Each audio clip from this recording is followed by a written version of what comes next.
Hello, boys and girls. Greg from the Scary Spirits Podcast here to make you another cocktail. This week's cocktail is called the Swamp Thing, which is the featured cocktail in this week's episode. We're going to start with our glass with ice. To that, we're going to add gin. 4 ounces. 4 ounces, boys and girls.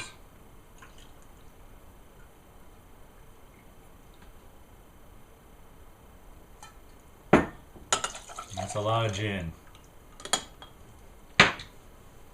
Next, orange juice. Another 4 ounces to make it healthy. Got to get that vitamin C, boys and girls.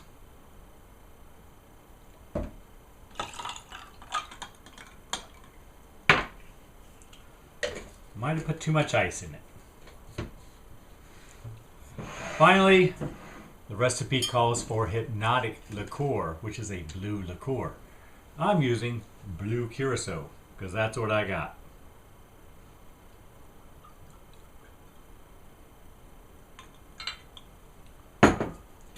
And we pour it in while stirring.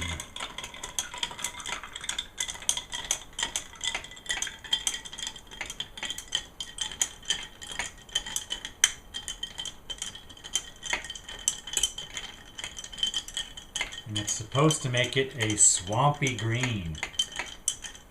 It's pretty green. Hpnotiq liqueur probably would have been more green.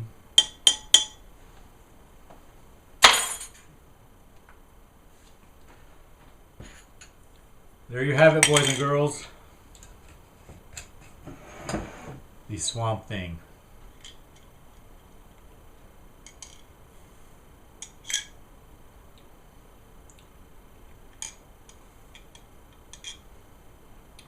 It's alright.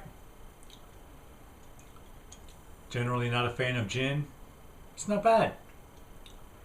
Thanks for watching. Hope you enjoy the podcast. See ya. Scientists don't always get a fair shake in horror and science fiction movies. But in this week's episode of the Scary Spirits Podcast, Swamp Thing, we actually have a good altruistic science guy, Dr. Holland, who wants to end world hunger. But unfortunately, since no good deed goes unpunished, the bad guys want to steal his work for their own nefarious purposes. And the good Dr. Holland loses it all, including the girl. To be fair, it doesn't end well for the evildoers either, who drink the elixir in hopes of increasing their genius. After watching so many horror films, perhaps it is just best to refuse any drinks you haven't made yourself, or have the slightest suspicions of. Cheers! Welcome to the Scary Spirits Podcast. Please be advised that the presenters may use adult language and or discuss adult situations. This podcast is not intended for younger listeners or those that may be easily offended. So, if you're ready, let's go.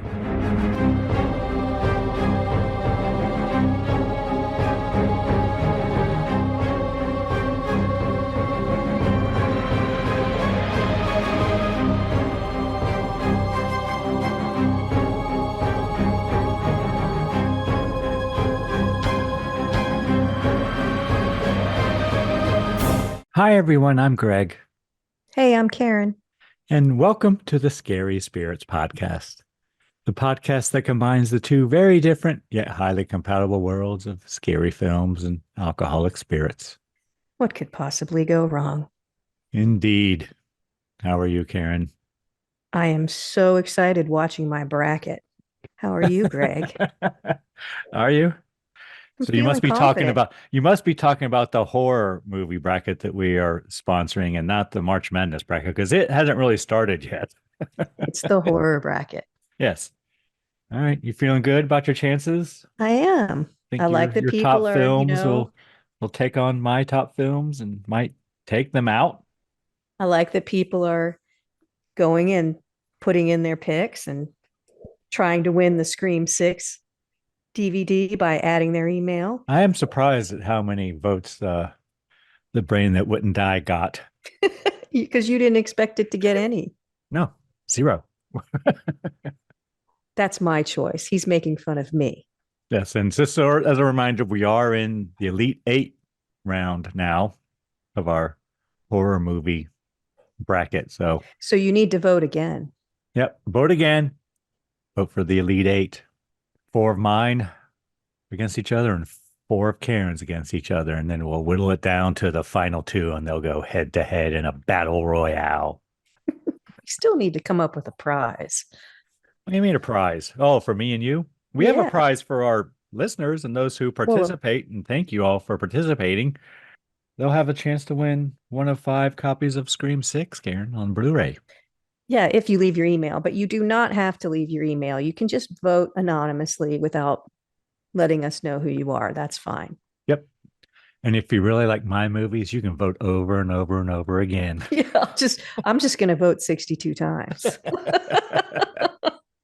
No, that wouldn't be fair. But you can, not you, Greg, but you, the listener, vote as many times as you want. All right, so I but guess it would be nice if you just voted once so we can see who's actually going to win. So we'll think about coming up with a prize between the 2 of us. We'll see. See what we can do there, Karen. I'm sure we can come up with something. Maybe like I get one of your weeks and you get one, or you get one of my weeks, or you get to veto one of mine and I get to veto one of your picks or something. I don't know. That already happens. Or maybe cash money, Karen. Cash money. I'm all for that. Cash dollars. Cash dollars. But this week, I believe, was your film, was it not, Karen? It is my week, but it's a listener's choice. Would you like to out this listener? Yeah, Tanya, this is all your fault. Tanya. Mm-hmm. Not Tanya, it's Tanya. Yeah. Okay. Thanks, Tanya. I hope it's Tanya. It's what I call her. Okay. Would be embarrassing if it's not. You think she just let you call her that for years and years and never corrected you? Just never She's corrected so nice me. And polite. She is nice. She probably would do that. So now I'm confused and don't know. Thanks, Greg. But she wanted us to do Swamp Thing from 1982. So that's why you picked it. Yes. Did she also give you a cocktail to suggest we drink? She did not, but I came up with one. Oh, you did that all on your own, Karen, did you? It's a gift.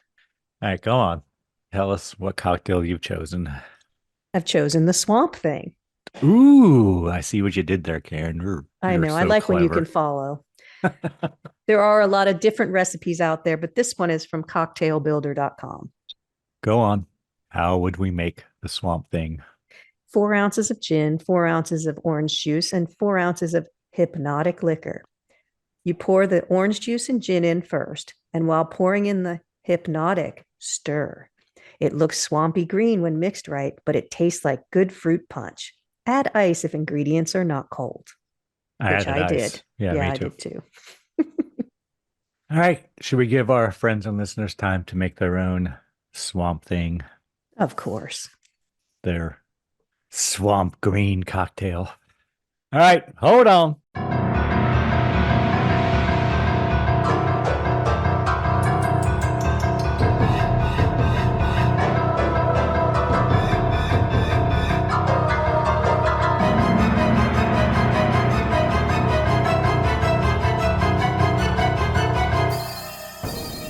And we're back. Yes, we are. Karen, might you have a brief synopsis for us of this film? I do. Go on. Tell us all a story about Louisiana swamps. On the verge of a breakthrough in his quest to wipe out world hunger, altruistic botanist Dr. Alec Holland is placed under the protection of special government agent Alice Cable. Mad outlaw scientist Anton Arcane wants to steal Holland's research for his own nefarious ends. But an unforeseen accident during the heist turns Holland into the Swamp Thing, an enormous plant-like creature that fights back against Arcane's henchmen to save Cable. Thank you, Karen. We are not a match. And yours is much, much better than mine. Did you get if you Google it, Mine there is is a, terrible. Actually, now that I've seen the film and reading it, it you isn't sure it's for correct the film and at not the all. TV series? I don't know. It could be the TV series, actually. I'll bet There it is is a for the TV TV series. series. Damn you, Google. Yeah, it is. I'll bet it is. That makes sense. Because All that's right. what comes up first. You have to search for this a little bit. You have to put movie in or you can't find it. Okay. Thank you, Karen. All right, Karen, tell me everything you really enjoyed or were pleasantly surprised by in this. I liked the film as a B movie from the 1960s.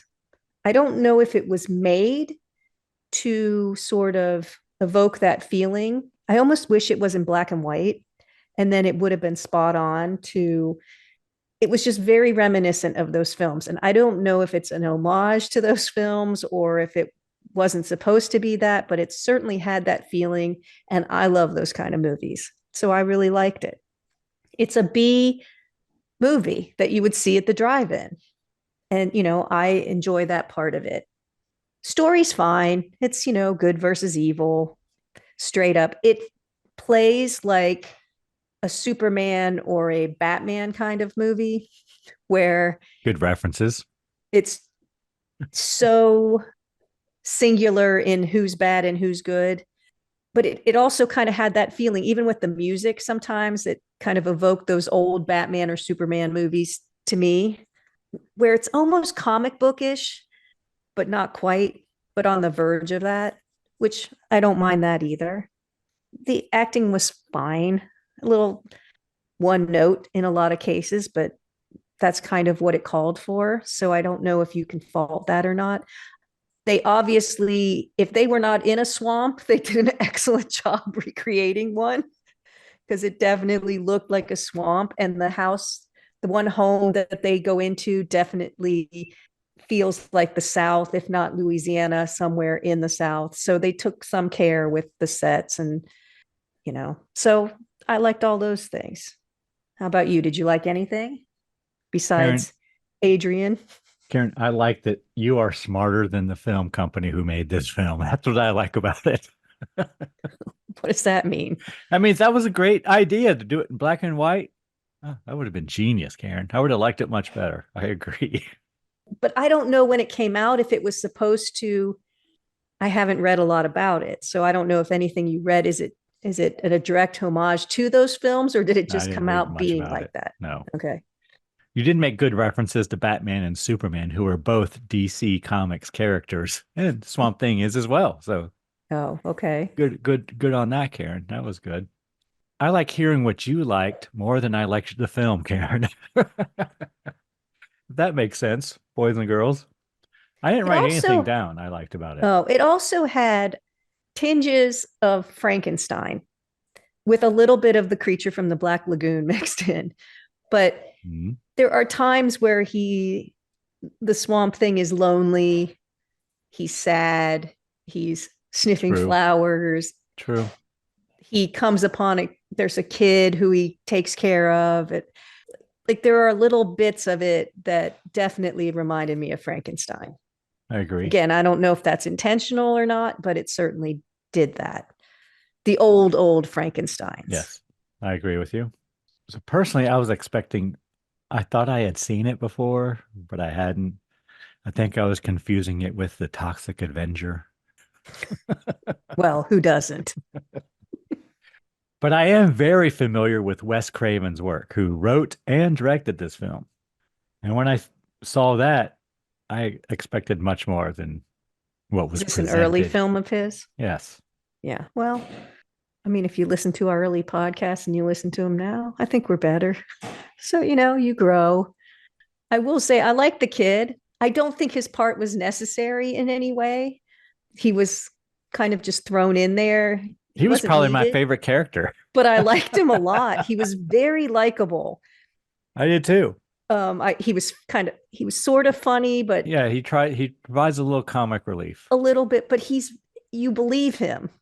You Yeah. believe he's jaded Yeah, and seen it all. he's gonna tell you what he thinks. So Right. And so I really enjoyed him. He has a small part, but he was good. I did too. I would agree. He is good. So he was a good actor. The villain, guy who plays the villain, I've seen him in many things.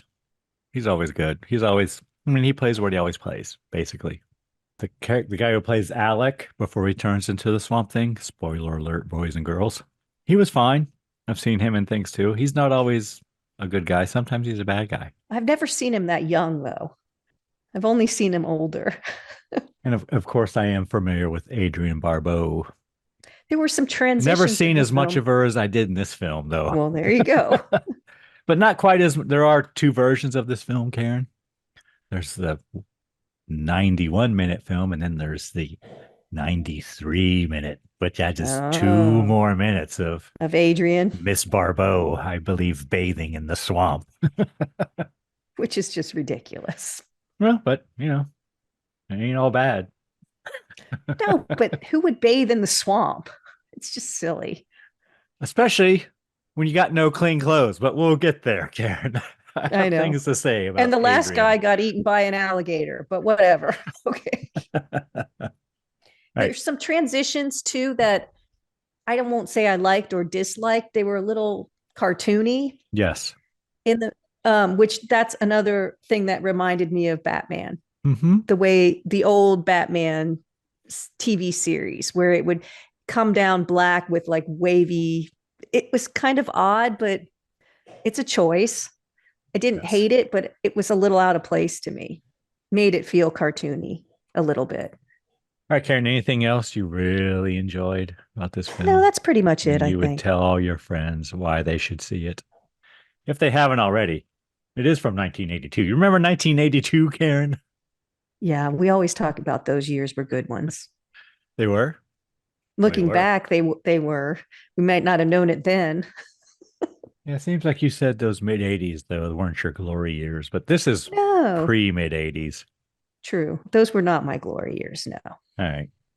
But they weren't horrible. No. I just got better.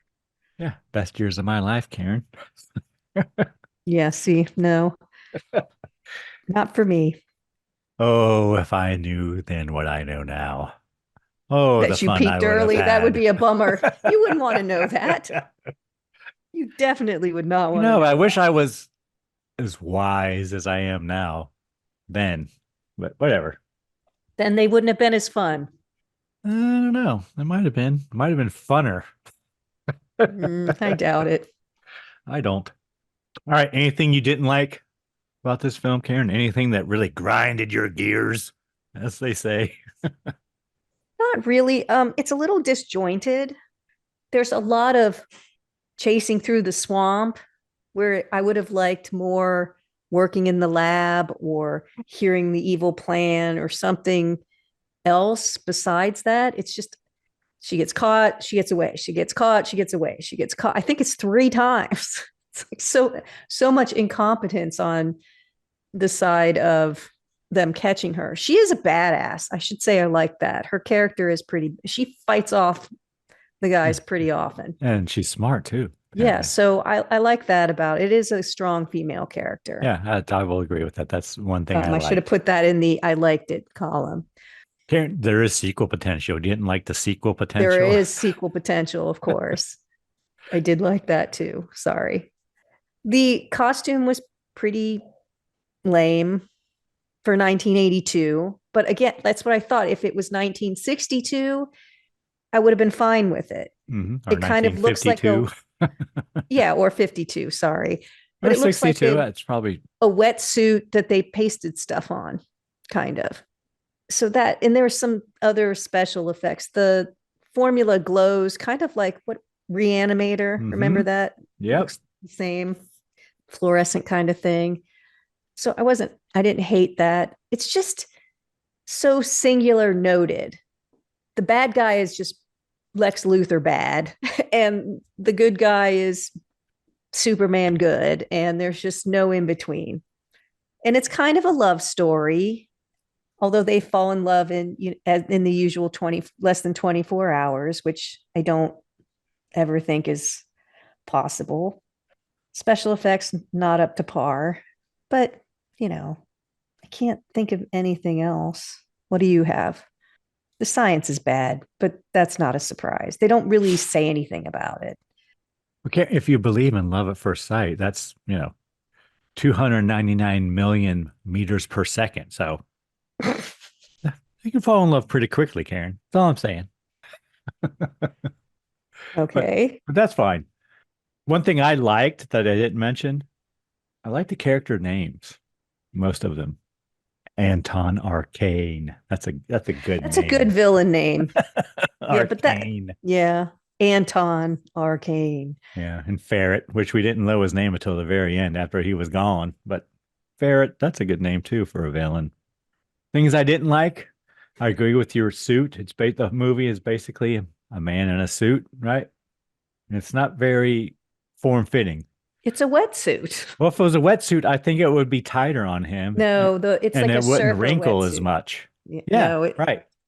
it's not lycra or the spandex or whatever. It's a foam wetsuit, which Yes. that's exactly what they look like. Yeah, lots If of they're too big wrinkles on you. and whatever. Yeah, it doesn't look right.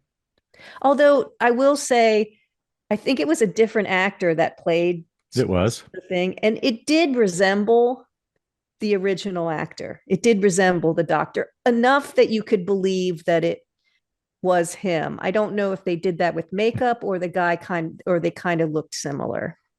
Oh I no. thought that was a nice attention to detail. He didn't look completely different, his face. They could be cousins. Could Maybe be. not brothers, Yeah, could but be. cousins. Could be cousins. I agree. So when Adrian, who is Alice Cable, she gets off the helicopter and she just jumps into a boat with her purse. She just has a purse, Karen. I assume she's staying there for more than an hour or two or three, right? She's being sent I there to assumed they do a were going to job. bring her bags later.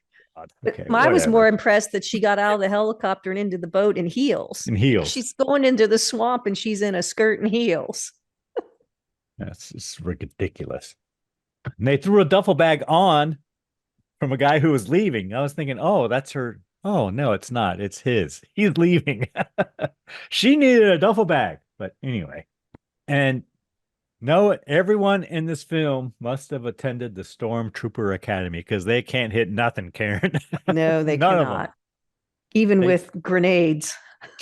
they do hit him at point blank, but it doesn't do any good anyway. Yeah, whatever. It's just very comic book. No, it's not a horror film, Karen. But why I've, is it I've different than the creature from the Black Lagoon? I get you, and I have reviews here, and it's What are you it's defining called as a horror film? Does it's there have to called a be, monster movie, right? It's a monster movie, but I what are you guess. calling horror? Does it have to be gory? No, it just I guess there's nothing horrific in it unless you're Alec,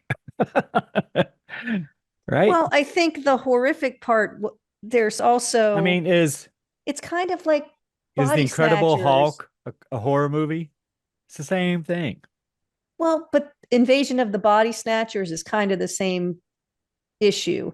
If Arcane had gotten a hold of the formula and if it had, he would have had world domination. That was his whole goal. Did it work? No. It's almost more a superhero movie It is. than a horror film. Yes, it absolutely is. But there is a creature in it. There is. And it's not just an alien from another planet, which we No, it's consider not. those kind of horror It's the films. Incredible Hulk. But he can't change back. True. He's So stuck it's forever. so it's Ben, what's his name from the Fantastic Four, which is I think Marvel, but The I'm not rock sure. guy. Yeah. And there are other examples, right?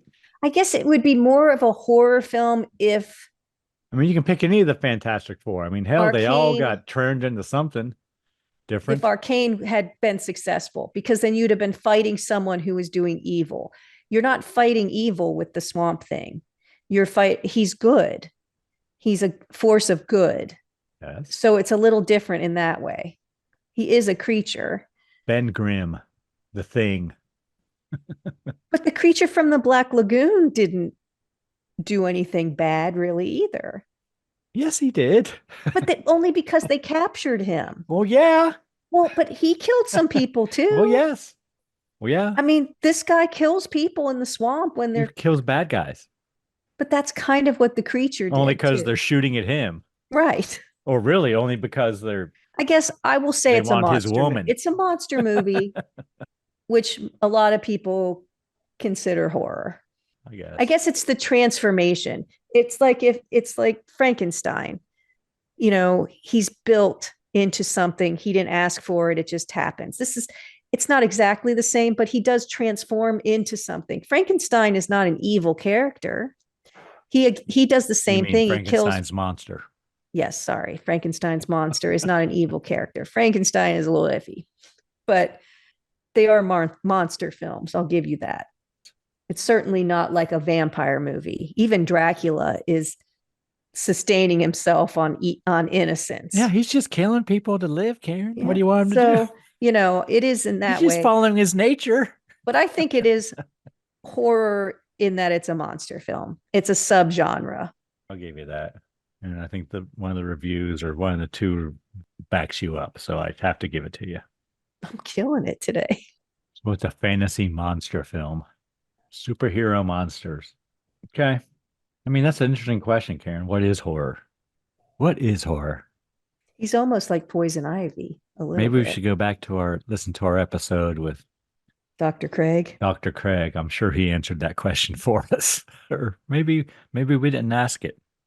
I think we did, but I don't think he had a clear answer. I think it's kind of subjective what a horror film is. I think it kind of has to be scary at some point, doesn't it? Well, this would be scary if you were in a swamp and this dude came out of the water. It'd be scary. But the creature from the Black Lagoon's not scary. No one in this movie theater is scared. Creature of the Black Lagoon, there might have been a few people in that movie theater scared. Because it was from the 1950s. Yeah. Mm-hmm. But that's what I'm saying about this film. I think that I thought it was filmed The to Blob, resemble that. You know, people in the movie theater might be scared because at one point the Blob comes into the movie theater. So people are probably thinking, oh shit, it could be here right now. It's true. And I don't know about you, but I don't spend a lot of time in the swamp. They do mention a couple times in the film that the locals think this area is haunted. And, you know, they try a little bit to put a little more pizzazz in it, horror wise. You know, they're at an old church. They think it's haunted. There are a couple of things they add in, but I will agree it's a monster movie. Okay. And that's fine. I'll go with it. Monster movies, or it's fine. Done plenty of monster movies. All right. Do you have some reviews from the time? I do, Karen. Awesome.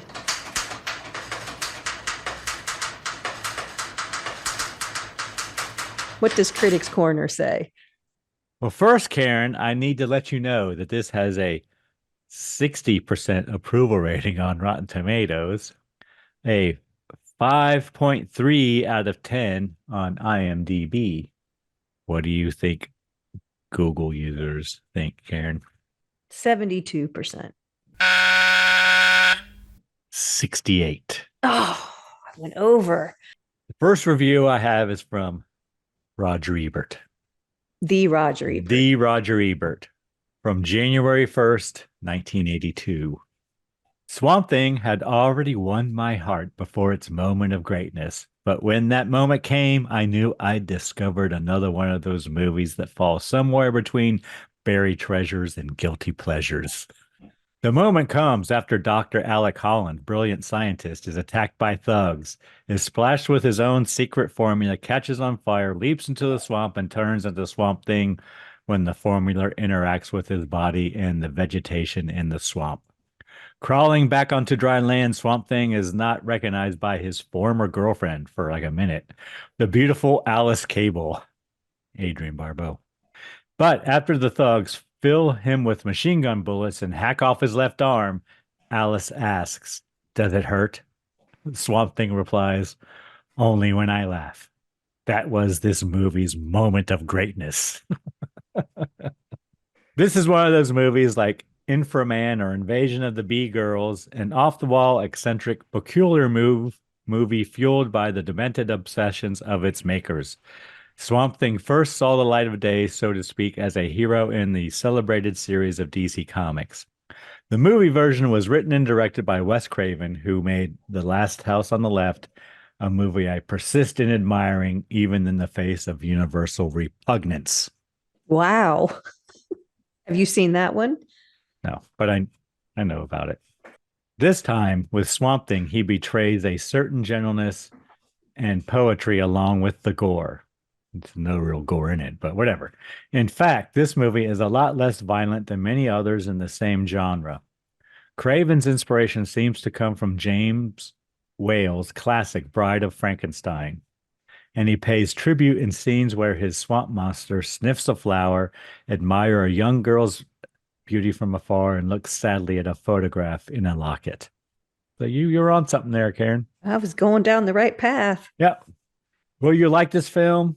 Yes, probably, if you like monster and horror movies. The movie occupies familiar ground, but it has a freshness and winsome humor to fit it, and Craven moves confidently through the three related genres he's stealing from. Monster movies, mad scientist movies, and transformation movies in which people turn into strange things. Yeah, scientists never fare well in horror films. So that was my first review, Karen. So he seemed to like it. He did. That was the first review I read. Okay. I said, well, Roger Ebert, I got to use Roger. I always agree with Roger Ebert. But, Karen, I have another one. Okay. That agrees with you. Which I agree with much more once I read it. Because I don't really read the views before I watch the films. Second review I have, Karen, is from the New York Times, July 30th, 1982. So a few months after it came out. I will paraphrase, as I did with Roger Ebert. When you have a horror film in which the creature looks like John Foster Dulles, permanently stuck inside a scuba diver's cast-off wetsuit, a rubbery greenish thing fitted with its own varicosities, you can be fairly sure the movie is meant to be funny.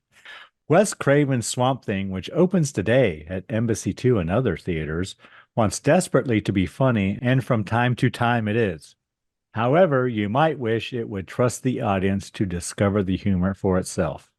Swamp Thing does have the virtue of being single-mindedly hokey, though it's a far more elaborate production than either The Last House on the Left or The Hills Have Eyes, both Wes Craven films. They are the two solemnly brutal, low-budget exploitation features that earned Mr. Craven, their wider director, a fiendish reputation long before the discovery of John Carpenter and Tobe Hooper. And John Carpenter did Halloween, and Tobe Hooper did the Texas Chainsaw Massacre. Boys and girls. Almost called head cheese, apparently. The plot, of which there is no shortage, is about a government research team seeking a formula that will increase the world's food supply by making it possible to grow food in dry, drenched, or otherwise hostile terrain. The formula is found, but it does more than grow food. Splashed accidentally onto the chief research scientist, it turns Mr. Nice Guy into the creature described above, a half-man, half-vegetable beast with a heart of gold and an unrequitable passion for another member of the research team, Adrian Barbeau.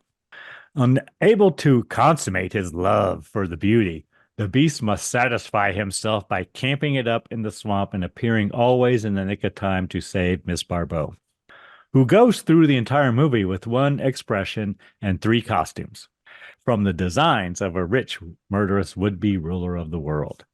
This fellow is played by Louis Jordan, who looks somewhat reconstituted even before his own beastly transformation. Parodying the style of Vincent Price at his most grandly second-rate, Mr. Jordan appears to be having fun with the character, who lives in an antebellum mansion, drinks potions from silver goblets, and drives around the swamp in a limousine that wouldn't seem to be the most efficient of swamp buggies, though is probably air-conditioned.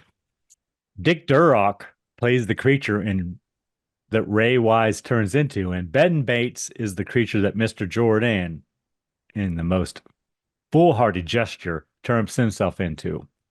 When near the end, the two creatures slug it out in the swamp. It looks as if two guests at a costume party were fighting over the last whore's divorce. That is bad. That's what I mean. And I know, boys and girls, it's hors d'oeuvres, but I just like saying whore's divorce. thought you were going to say, and I know, boys and girls, what it is to fight for the last hors d'oeuvre at a party. Which, of course, is Miss Barbeau. She's the whores divorce, apparently. Yes, she is. So I agree with that one much more than Roger Ebert. Mark this down, Karen. I've disagreed with Roger Ebert. It's a memorable moment in the history of the Scary Spirits podcast. All right, what kind of cocktail rating would you like to give this film, Karen? Well, I would give it a 3, but I'm guessing you would like to give it a 4. It depends on how you look at it. I know it's a cult classic. And if it's an homage to those, it didn't do well in theaters, but it did really well movies, once it was on cable and in video stores and shit. I'm okay with giving it a 3. Okay. Just for that. And the one breast. Which is rated PG, so I was very surprised. Yes, the longer version is unrated, Karen. The 2-minute longer version, it's unrated. Apparently, you see more of Miss Barbeau. I think we see both breasts in that version. But this is well, I'm not going to ruin it. You have to listen, boys and girls, to see what we see. And I may try to go into it in detail. For one breast? Great. Can't wait. Stay tuned, everyone. Okay. All right. 3 cocktails. Are you ready to get into it, Karen? Yes, I watched it on Amazon. Did you? I did not, Karen. Oh, where did you find it? I watched it on the Internet Archive for free. Nice. I paid for I really looked hard for the 2 extra minute version. I bet you did. But could not find it anywhere. So I said, well, this is free. I'll watch it here. Maybe I'll get lucky. All right. Well, before we even start, I'm going to tell you what a swamp is. A swamp is a forested wetland. They are considered to be transition zones because both land and water play a role in creating the environment. They vary in size and are located all around the world. The water in a swamp may be fresh water, brackish water, or seawater. Brackish water is a combination of salt and fresh. Freshwater swamps form along large rivers or lakes where they are critically dependent upon rainwater and seasonal flooding to maintain their natural water level. Saltwater swamps are found along tropical and subtropical coastlines. And if you want to know the difference, because I was just curious, between a marsh and a swamp. That's a good question, Karen. They're both wetlands that form along water bodies and contain rich soils. But marshes are dominated by soft stem vegetation and herbaceous plants.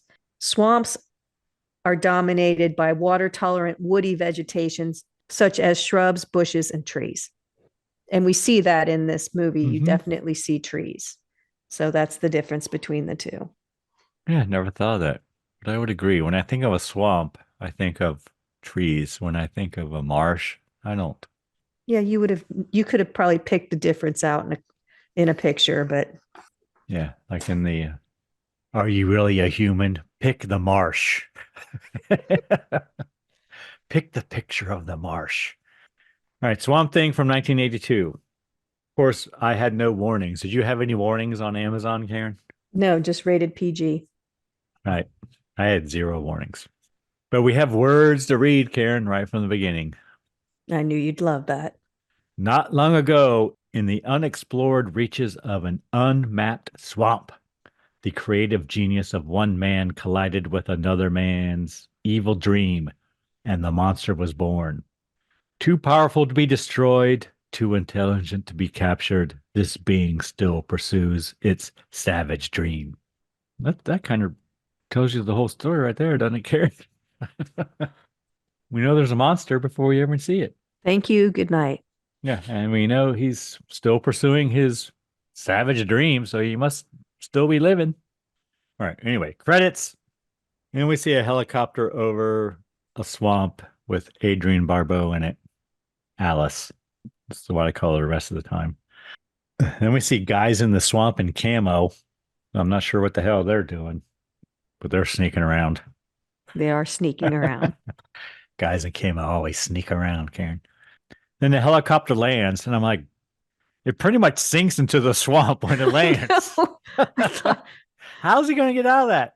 I have no idea. All right, whatever. Not my problem. And on the side of the helicopter, it says Coast Guard Savannah. So this must be fairly close to Georgia. Well, I looked up where it was supposed to have taken place. Louisiana. Yeah. At the center of Wes Craven's 1982 film Swamp Thing is the distinct landscape of the South. While set in Louisiana, the filming took the cast and crew to South Carolina, where the boggy cypress gardens and the historic Aiken Rhett House served as the backdrop for the movie. Okay. But Alice, Adrienne Barbeau, gets out of the helicopter into a boat, clutching her handbag and nothing else. Wearing her heels and skirts. And blazer. So then we cut to a man with a gun walking around the swamp, and he's captured by the guys in camo. So I don't know what that's all about. And they force the snake to bite him. Yeah, he pulls the snake. It looks like he pulls it out of his pocket, which if it's poisonous, why would you have that in your pocket? But maybe I missed it. Maybe it was in a bag or something. It was in something else. Seems like it was in something. Okay.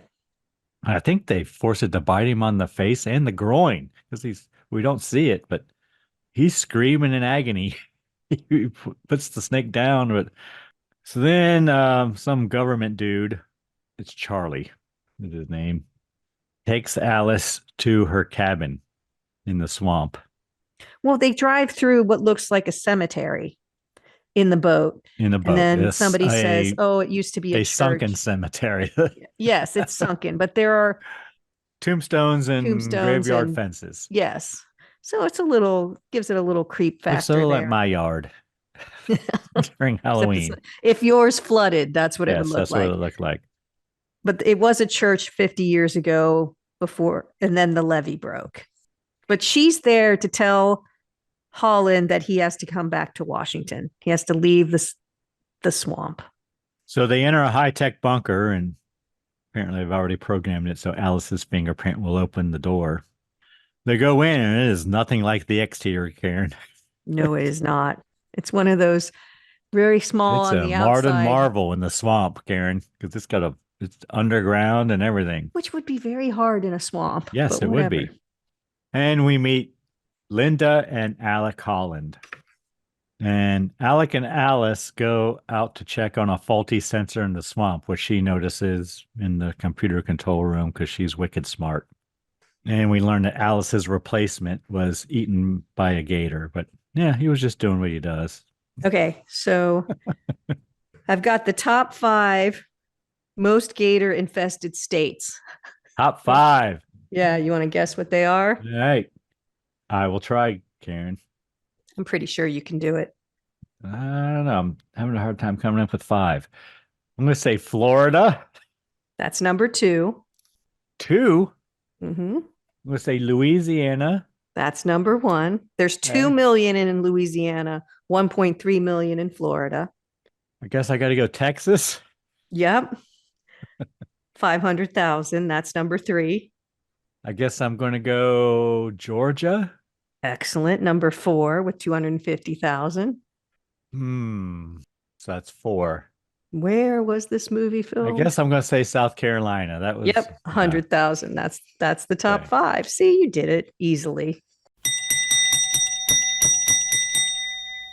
Woohoo! I don't think I would have guessed Texas. I was working the Gulf Coast, and I knew it wouldn't be Alabama because Alabama only has a little snippet on the Gulf Coast. So I went Texas, which was next, Karen. All right.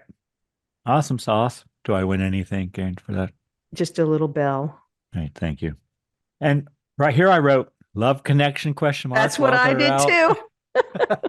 And I said the Hollands must be brother and sister. I knew that prior. I didn't know that, but I knew when he was flirting with her so much that's what it was. But yes, love connection. And she does mention his wife, right? When they're because she said, save this for your wife. He gives her orchids from the swamp, and orchids do grow in the swamps. And they find the sensor. And apparently it's been sabotaged. Yes, deliberately broken and smashed. Hello, boys and girls. Karen and I hope you are enjoying the podcast. You know what I think can make your listening experience even better? A delicious themed adult beverage. You can find all our drink recipes on our website, scaryspirits.com, in the recipe den. Tune in every Wednesday and join us for a drink. Now, back to the show. Get back to camp. Seems pretty empty. Yeah, but Harry Ritter, who's like in charge of the freaking place, and he's been assigned to protect Alec, I guess. Oh, yeah, he's mad. Isn't happy that Alice and Alec went out alone. He's supposed to be guarding him, and they went out unguarded. And then we hear a big bang from the bunker. They all run in, and apparently the latest formula they've discovered is explosive, Karen. And it is glowy. Then we learn about what he's working on. Apparently, he's trying to combine animal and vegetable cells. There's lots of talk of cells and DNA and Well, they talk about all kinds of recombinant scientific DNA. shit, Karen. So let me tell you about recombinant DNA, Ooh, which I go was very on. familiar with. I did not use it, but I had friends that were doing it. Recombinant DNA is the method of joining two or more DNA molecules to create a hybrid. The technology is made possible by two types of enzymes, restriction endonucleases and ligase. So one of them cuts it, that's the restriction one, and ligase is what puts it back together. They recognize a specific sequence of DNA and they cut it within or close to that sequence.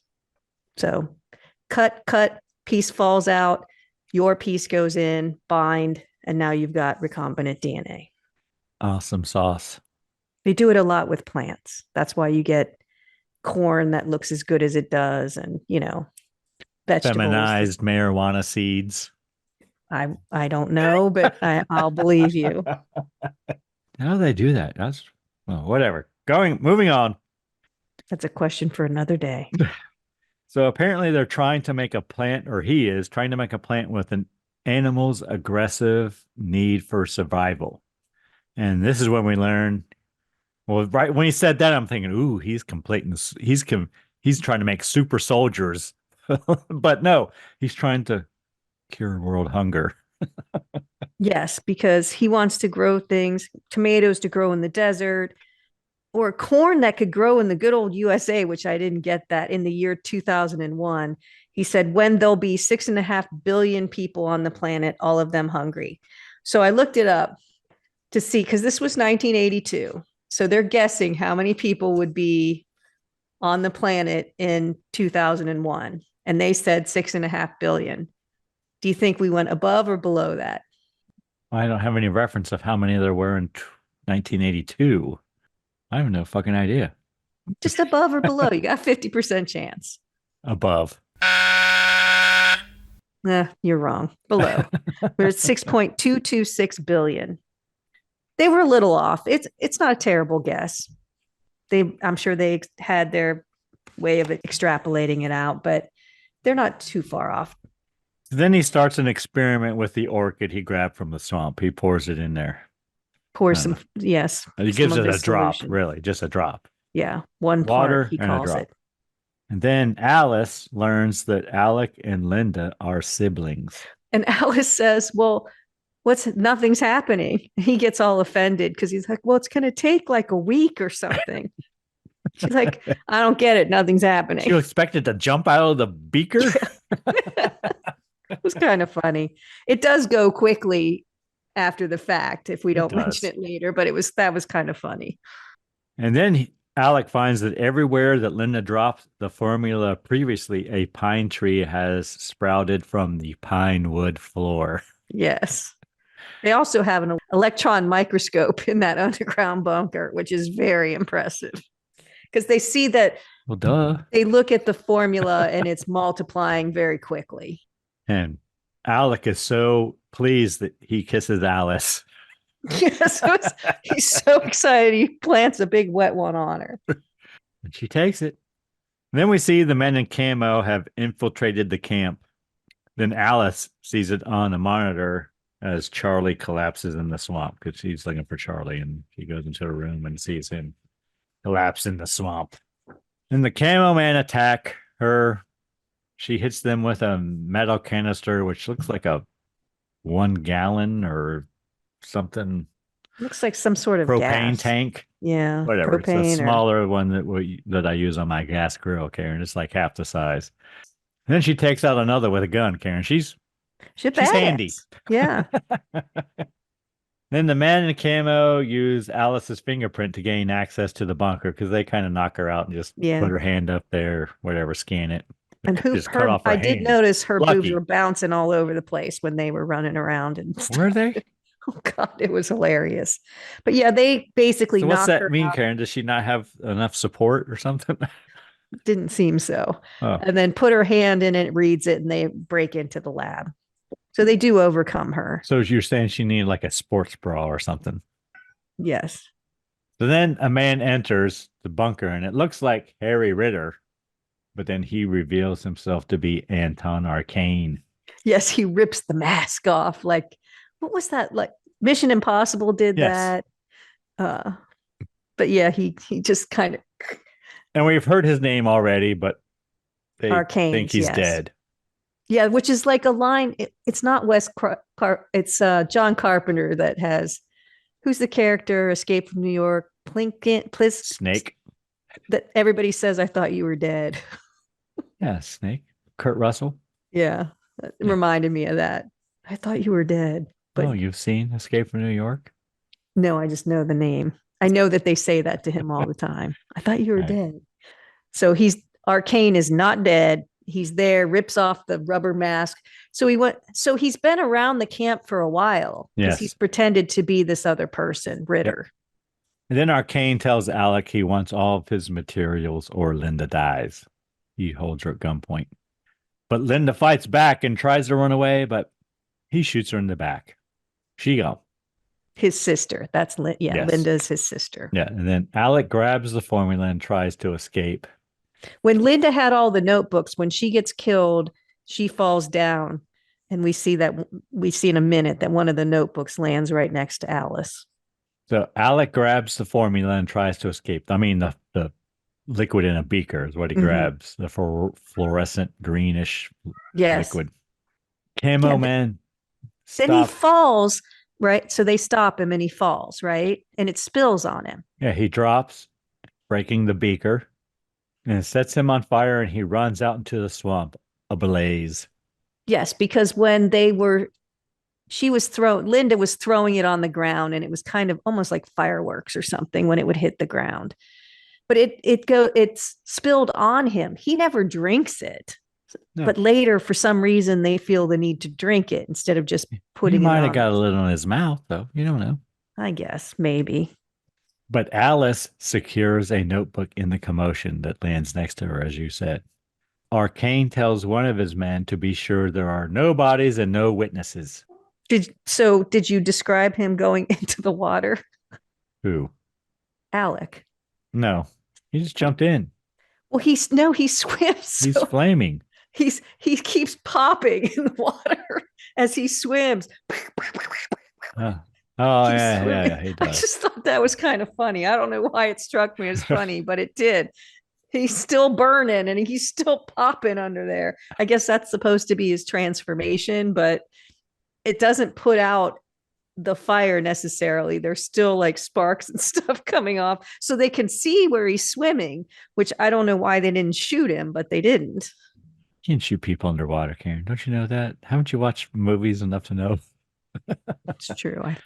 Bullets are deflected from water, but whatever. Alice escapes, though. They kind of just overlook her. They go past her because she's been knocked out. They don't pay much attention to her while they're cleaning up the rest. They don't want anyone there left alive. The next day, we see the camo man dropping bodies into the swamp. And one of the men, who we learn much later is Bruno, has Linda's locket, which has a picture of her and Alec in it. Bruno, the whole time, if you watch, is not really into killing everybody, dumping them in the swamp. And he comes to find, I don't know if it's Ferret or someone else, who's stealing from the lab. He's found money, watches, and he found that locket. He shows it to Bruno, and Bruno feels bad that they took it. So he just puts it on one of the pine trees that's growing. So he almost looks like he has a bit of a conscience. Bruno does. So then Alice hides the notebook in like under a fallen tree trunk or some shit in case she is captured, I guess. And of course she is. And they take her out to the swamp and toss her in. Throw her in and she swims away. And then they try to force her under by. I think she gets away. Yeah, but in the swamp, yeah. She fights them off and she jumps in, but then they catch chase her, of course. And they try to hold her under to drown her in the swamp. Until no more bubbles come up. Yep. But then the swamp thing comes up and pulls the guy trying to drown her into the water, and he overturns the boat. Yes, it's fairly comic book, how high the boat flies and all that stuff. And Swamp Thing carries Alice away as the men shoot at him. And right here I wrote, they must have gone to the Stormtrooper Academy. When he's taking them out one by one, he's going to take them out one by one like Rambo or something, isolate them. And then Swamp Thing hides Alice in the woods and covers her with branches because she's one little tiny branch. Are you making fun of Swamp Thing? It was funny. Puts like this tiniest little branch in front of her. You can still see her, but he makes an attempt. And a man sees her, goes to shoot at her, and he attacks him. Maybe he's using her as bait, Karen. Maybe he wants them to see her. Yeah. So whatever. And then the camo man starts searching the swamp for the Swamp Thing. But shortly they all decide to run away, I wrote. I did make a note that these filming conditions must have sucked. He's basically taking them out one by one at this point. Yeah, he is. But I'm saying, like, for the actors in this, it's a swamp. It's probably hot. There's probably mosquitoes. You're going to be wet a lot of the day. They're wet half the time. I was like, this would have sucked, I think. Then we cut to Arcane in his mansion. And I wrote his assistant seems to be smitten with him. Yes, she does. I think her name is Karen. Is that Karen? No, there's another one that's Karen. That's the other girl. Yeah. That's the bigger breasted girl is Karen. Sure. I don't know. The dark haired one. Yes, the dark haired one. So then Arcane learns that the most recent notebook is missing. He's got all the notebooks, but then like the last one ends and maybe seems like there's more to it because it was 2 weeks old or something. Like I don't know. 2 weeks ago. So then the men in the camo telling Arcane that something came at them in the swamp, telling them that Alice has escaped. Then we see Alice. She finds a phone booth, Karen, a pay phone booth in the middle of the swamp. Not only that, but she has change in her pocket. Yes. But apparently the phone's dead, Karen. Well, you always have change, Karen. Didn't you keep like a quarter just in case of emergencies? I did in the car. My dad always said you had to have a quarter. You know how your seat would flip forward? There'd be that little space. There was always a quarter in there. He always said we had to have a quarter in there, and that's where I kept it. Yep, keep it in your penny loafers. I never had penny loafers. No, I didn't either. I never needed a fucking quarter to call anybody either, so because I could walk home. But anyway. Oh, but you never knew where you're going to be. You might need someone to pick you up. So the phone's dead, but luckily there's a gas station right there, Karen, and she goes to the gas station and asks Jude if they have a phone that works. He says, he takes one look at her and he Here says, comes trouble. Yeah. And then he says to her, were you in a plane crash? She says, just out for a walk. They have a good dynamic, those two. He always says, like, all right. You want me to believe that? I'll just go along. So then she goes in and calls Washington using her special code, but they forward her to Arcane because he was impersonating Ritter. Yeah. So her direct supervisor is Ritter. So when she asked to speak to him, she ends up talking to Arcane. But she knows he's gone. But whatever. Arcane answers. She doesn't see any of that. She doesn't know that because she was knocked out when he ripped his face off to show that he was. She says when she's on the phone, I think he's been eliminated, but nope, they just transfer anyway. Oh. Well, I don't think she gets eliminated out before they transfer her. I think he's been and they transfer, basically. But she didn't see that whole thing transpire. Okay. So Arcane answers in his car, on His limo, his 1982 cell phone, or car phone as we called car them back phone. then. Yes. And Arcane asks where she is in his Harry Ritter voice.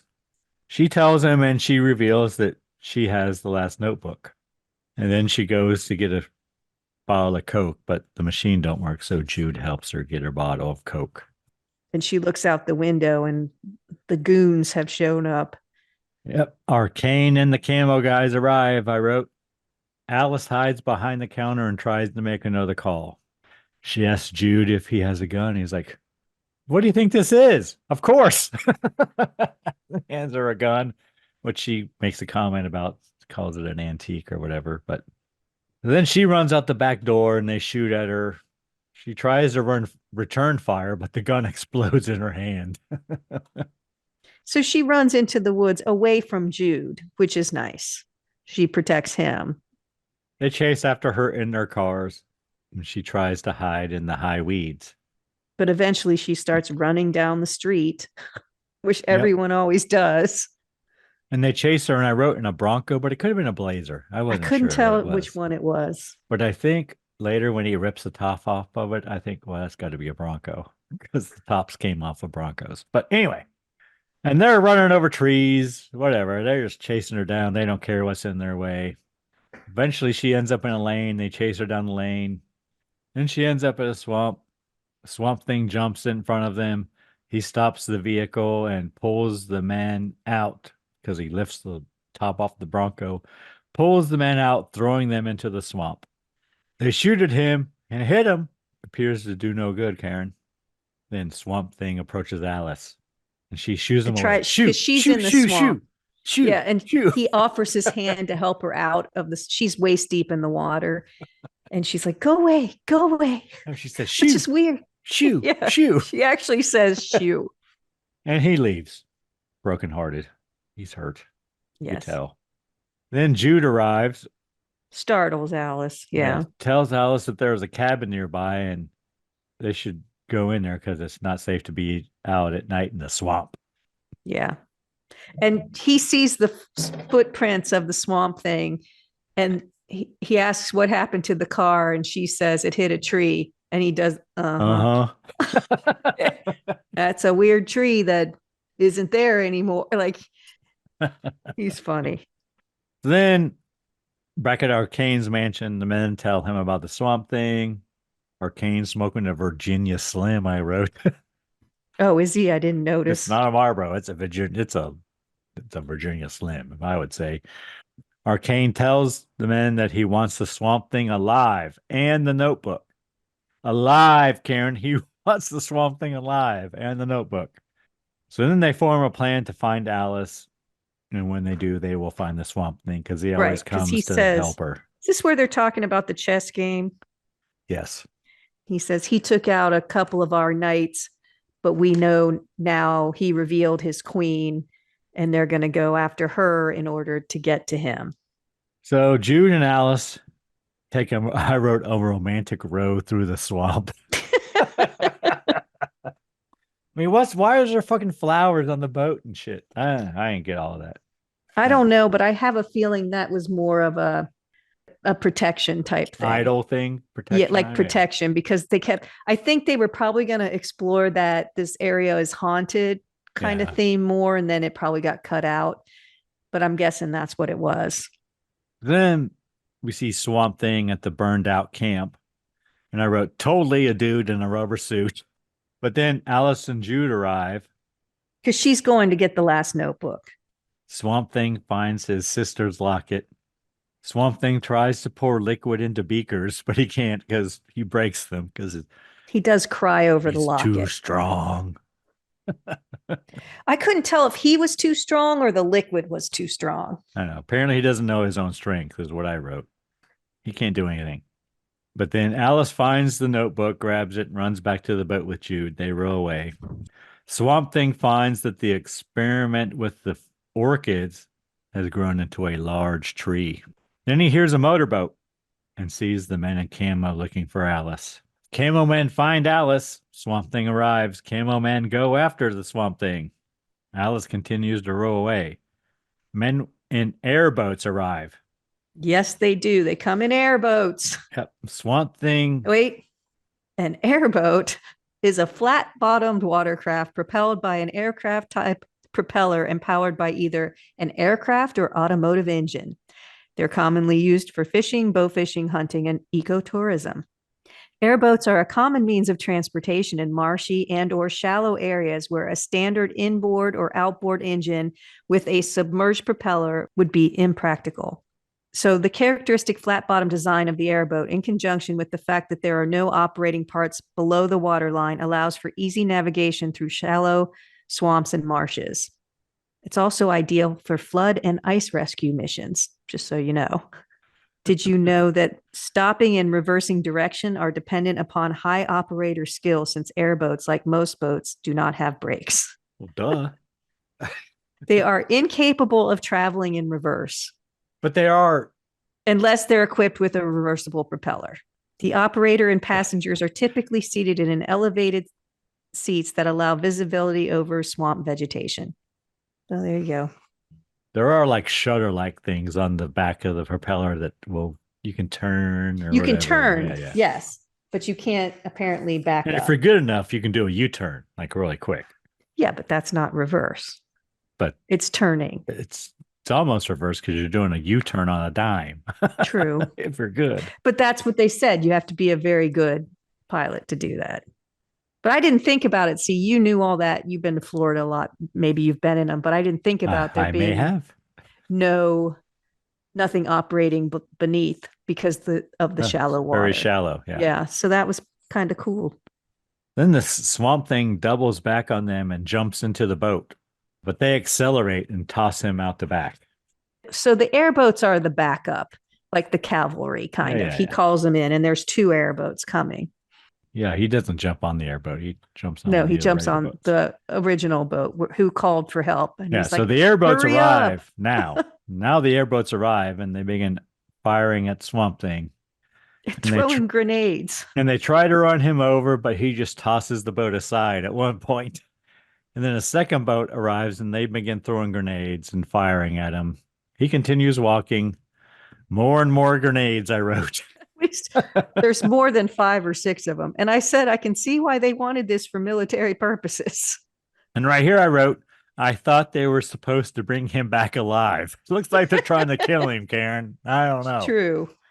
But anyway, they lose the Swamp Thing. He jumps in the boat and throws them all out one by one and sends the motorboat towards the airboat. It explodes when they collide. Just we get a good explosion. Magically yes. Explode like cars. You can almost see it. Like I knew it was coming. Well, I knew as soon as they were heading towards each other, you knew it was going to blow. But it's almost like the explosion is between them, not even in one or the other. It's rigged somehow. You can see it. It's not very effective, but I'm like, oh, we got a good explosion. Okay. So then we see the men telling Arcane about the Swamp Thing. They tell him it's very smart. Yeah, super smart. And then Arcane talks about chess. This is where he talks about chess. Yeah. But I think he talked about chess earlier too. But this is when he brings the knight and protecting the queen and all that other bullshit. I don't know. So then Alice gives the notebook to Jude and tells him to get away and get to safety. She will come back for the notebook later. Because she says she's going to go help. I'm like, what can she do? Yeah, she goes away. And then we hear Jude yelling for her. Then we see him floating by in the boat. Yeah, I thought they killed him. Dead. Yeah, he's hunched over. I wrote, he gone, question mark. And then the camo man grabbed Alice. Again. Swamp Thing finds Jude in the boat, and then he revives Jude with his magic swamp hands. His radioactive looking hands. Yes. They kind of glow. And then Jude gives for the specific purpose of healing him. It's not like they glow all the time. He's concentrating to make his hands have healing powers. Then Jude gives Swamp Thing the notebook. And we cut to Camo Man and Alice. One of them tries to come on to Alice and offers to let her go. I think that's Ferret. And she kicks him right in the crotch, Karen, and pushes him overboard. And then she escapes again. He jumps in and chases after her. Well, no, he's already in because she knees him in the crotch and he falls over the side, True, I think. true. And then she jumps in and starts swimming away. As she's trying to get away, she runs into the swamp thing, and he calls her Cable. So this is when she knows that Swamp Thing That he knows can her. finally talk. Yeah. And then a guy with a machete comes and cuts off Swamp Thing's arm, but Swamp Thing crushes his head with his other hand. Yeah. And that's kind of gory because there's a lot of blood and he smashes his brain with his hand. I mean, Alice faints. It was apparently too much for her. And then we see the camo men yelling for Ferret, but they leave. So that must have been Ferret he crushed. So then Alice regains consciousness and she's laying basically on top of Swamp Thing. And he offers her an orchid and he uses words that Alex said to her about finding beauty in the swamp. yeah, he repeats what he said when they first met. And they share a moment. Next, we see Alice bathing in the swamp, Karen. Yeah, so it looked like they were about to kiss. And then it kind of fades to black. And I was like, did they have relations? Because the next thing we see is her bathing in the swamp. No. Why would you bathe in the swamp where all the leeches are? Ugh. And the gators. That was just crazy. Because you want to be naked outside, Karen. I guess. So Alice is bathing in the swamp. We see one bare breast. The Swamp Thing watches, so he sees it peeping as well. Then he becomes frustrated and throws the notebook into the woods. Arcane and the camo man capture Alice as she is walking out of the swamp. Yeah. And the Swamp Thing gives chase, but of course it's a trap, Karen, and they throw a net over Swamp Thing and Alice, and they tie Swamp Thing up. They've got them both now. And then Swamp Thing tells Alice he knew they would be caught. Which I didn't really understand that. It was the only way out. And Arcane finds the notebook. Well, who brings it to him? Bruno. Whatever. Bruno finds, well, it's important in a minute. Bruno finds the missing notebook and brings it to them. And then we cut to a party at the mansion, Karen. Alice is tied to a chair wearing a lovely party dress. Yeah, she's all cleaned up and wearing a lovely party dress, but tied to a chair. Arcane gives a speech celebrating the duplication of the Holland formula, and he congratulates Bruno on finding the notebook and capturing the beast. And he makes a toast. And I wrote, I bet they give Bruno the formula. Oh, you're so wicked clever, Karen. Well, then Karen, I think, is the one who brought the silver goblet to him. Yes. So Bruno asks when they will see the formula in action. And Arcane reveals that he has given Bruno the formula, and he begins he begins convulsing. Bruno does. Yes. Yeah, I think this scene could have been. This is the horror scene, I think. Yeah, this could have been a much better scene, much more dramatic, much more suspenseful, saying something like, one of you has just had a drink of the formula or something. I don't know. Instead of all that running around in the swamp where they catch her, she gets away, they catch her, she gets away, they catch her, she gets away. This scene could have been much more effective in the film. I think they wasted it a little bit here. Others watching the horror. Because Bruno is starting to transform. And then he falls under the table and comes that back. Old trick. I was like, that old trick. He falls under the table and comes back as a little person, Karen, with like goat ears or some shit. Almost like an elf or something. Or a hobbit, maybe. Is that what hobbits look like? I don't know. Something like that. So then Arcane goes down to the dungeon or whatever to see the Swamp Thing, and because he's like, what the fuck? That's not how it was supposed to work. He's talking to him, and he learns that Alex's brain is intact, even though he's a Swamp Thing. And then he brings Bruno in, and Arcane wants to know why Bruno does not have the strength of the Swamp Thing. He brings in Alice. He wants to know why. Swamp Thing tells Arcane that the formula amplifies the person's essence, his natural essence. Yeah. So here's my question. It only makes you more of what you are. Would you take it? I'm not sure what my most powerful natural essence I wouldn't take is. it. So then Arcane believes the formula will amplify his genius. Oh, so wait. So would you take it? No, Karen. I'm Your, happy with me. your full dark side I would don't come need to be forward more of what for I you. am. You are I'm enough. good. We Yeah. don't need Well, that's any more of scary, you. Karen. I don't need more of me. That's Woo. true. I just thought it's an interesting question because Arcane, as you just said, thinks it's going to amplify his genius because he's a genius. But if you had to write down, say, your two strongest traits, I wonder, they might not be I don't what you even know think what I they would are. write. I don't even know what I would write. No idea. Not your genius. You don't think you're a genius. No, I am definitely not a genius. I'm good under fire, though, Karen. So I don't know how I would write that in one word. Level hyphenated headed, I guess is what I would say. You're street smart. All right. Anyway, I just No. thought it was an interesting question. Think about it, listener. Would you want to amplify your most prominent essence? I would just be more delightful. Think of how delightful I would be. Oh my God. Oh, it would be overwhelming. Don't take me there, Karen. Don't take me there. All right. So, Arcane wants to amplify his genius. He's like, okay, he's basically we know he's gonna take it. then Arcane locks Allison with Swamp Thing and Bruno in his dungeon or whatever the hell it is. Next, we cut to Arcane up in his mansion, and he pours himself some of the potion and goes out on the veranda to take a drink. He's enjoying the beauty of the swamp. And then he gives us a soliloquy, Karen. Yeah, he quotes other people a lot. I didn't write them down, And but then I think Karen arrives. Karen, is that Karen that arrives and gives him some brandy? yes, he wants some brandy because we know from watching these movies that brandy cures Medicinal. everything. Yeah. Give him some brandy. But she recoils in horror. Yeah, she's horrified. I felt like there was something going on with his feet because she looks down and I was like, is he growing roots or some shit? But Oh, I thought it was his face because we couldn't see it, but it didn't. It well, turns we out see it's the his side of his hands. face. But anyway, she drops the brandy and Arcane begins to change. But it's his hands get all puffy and weird looking and puppet like. Next, we see a beam of sunlight entering the dungeon, and Swamp Thing tries to reach for it. And of course, Alice, says, "You thrive on light. Try to reach it. Whatever." Yes, he gets his strength from photosynthesis. But Yeah.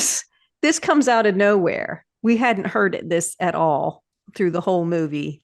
And somehow he can just reach up like opposite a vampire. He wants to touch the light and he gets stronger. Then Arcane begins to change, and then Swamp Thing, I guess he puts his hand in the light and begins to grow a new arm, Karen, a new left Yes. arm. Very exciting. Sprouts. And using that arm, he frees himself, I guess. I don't know. Or he just using his strength busts through the chains, breaking the chains, Karen. Yes. Is that Dawkins? Yes. Then Arcane, I guess we cut back and forth between Arcane and Yeah, and Swamp Arcane, it's Thing, and weird. he So seems like he's in like some cocoon like yeah, thing. why is he in a cocoon? Don't know. Weird. And he starts pulling it off, and I wrote, he looks like a wild boar. I said, is he a pig? What's happening? Pig, And I he's a said, wild pig. there's Superman music in the background. He's turning to a boar. And then the Swamp Things breaks the chain, rescues Alice, and they hear him upstairs smashing around. And of course, he takes the always present sword off the wall. Yeah. It Arcane looks grabs like a the cross sword. between the Wolfman, a bad Wolfman, and the creature from the Black Lagoon. He kind of looks like he's morphed the two of them. He looks like a boar. Well, maybe that's what he's supposed to be. Because he's But got it's that bad. snout and the teeth. And But it's definitely it almost looks like a college mascot. yes, a razorback. Arkansas Razorbacks, Well, Karen. or just like how you see them on the sidelines. That's what they look like. Yeah, he looks like the Arkansas puppets. Razorback mascot. So he grabs the sword, like you said, and makes his way to the dungeon. But Bruno's down there and he tells them a secret that will allow them all to escape. Apparently, they built in some fail-safe thing in case someone got trapped down there. They could turn it one way, this pipe one way, and then another way, and they could leave. Yeah, so Bruno just shows them a way out of the dungeon to a well. Yeah, he leads them to the well of the estate, and he tells them, "You have to trust me. Trust me." Yeah, which you never trust dive anyone who down says into that trust you. water and swim out, you'll end up in the swamp. Whatever. Right? That's what he says. So next we see Swamp Thing and Alice emerging in the swamp. Apparently they trusted him. Yeah, and all of a sudden the swamp is full of Froggy's fog and it's bubbling.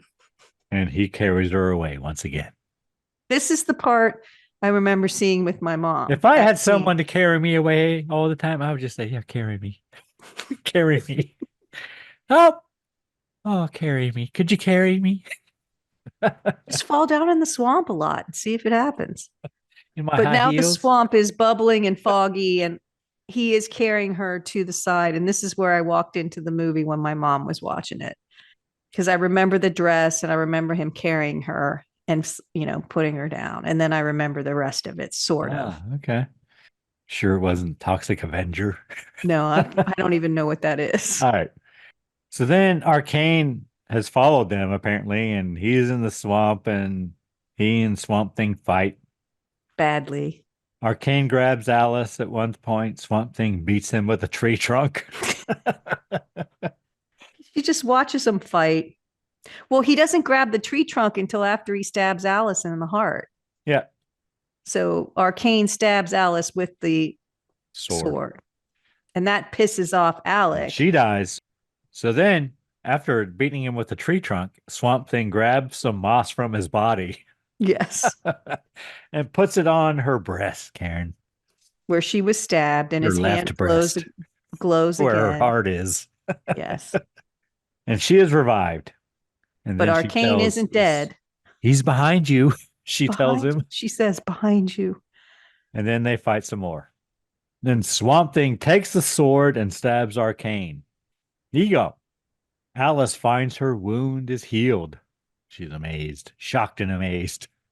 Well, and happy. Swamp Thing goes to leave. Alice tries to convince him to continue his work. He says he can't. She'll help him. He can't. He doesn't have the hands to do it anymore. Like, with these hands, I will be your hands. Yeah, he should have done that. That would have been a good sequel. But he says he will see her soon, and then he walks off into the swamp. Yes. Just like David Banner and the Hulk at the end of every episode. But then Jude arrives. Oh, there's Jude. I was wondering about you, Jude. Not really, but there he is. And they hug. They watch as Swamp Thing leaves the swamp, walking away. Sad music playing. The end. Credits. Again, Frankensteinish. The sadness of... In the book, he walks away, doesn't he? I can't remember. I'm sure. Well, I don't know. All right. What'd you think of the Swamp Thing cocktail? I had to think of the name for a moment, Karen, because I couldn't remember. Well, it was a tricky one to remember. It's good. Mine is evaporated. It's a Lanai drink. I know you're not a gin person, so I'm not. But it wasn't bad for a gin drink. It's good. It's an easy. I like when they're easy. Sometimes we get them and they're a little bit more complicated. 3 ingredients, equal amounts of each. Yeah. One part, one part. It's a good color for a Halloween party. I would use it. And it looks, by the way you can make it. If you have Hpnotiq liqueur. Yes, you could. Good color. Yes, but you could make a punch easily because it's 1:1:1. So you could just be, or you could make the punch of the gin and the orange juice and pour the Hpnotiq in as each person took the drink, so they could see the transformation into the swamp water. That's what I would do. Anything we learned today, Karen? We learned about airboats. We learned where the Swamp Thing movie was set and where it was actually filmed, the differences between marshes and swamps, how many people there were in the world in 2001, which there were 6.226 billion, the 5 most alligator infested states, which was my favorite part, and what a swamp is. And also the speed of love, Karen. Yes, and recombinant DNA. If you believe in love at first sight, which is a Rush song, Speed of Love. Lots of people probably don't know it. It's a deep cut. Deep cut.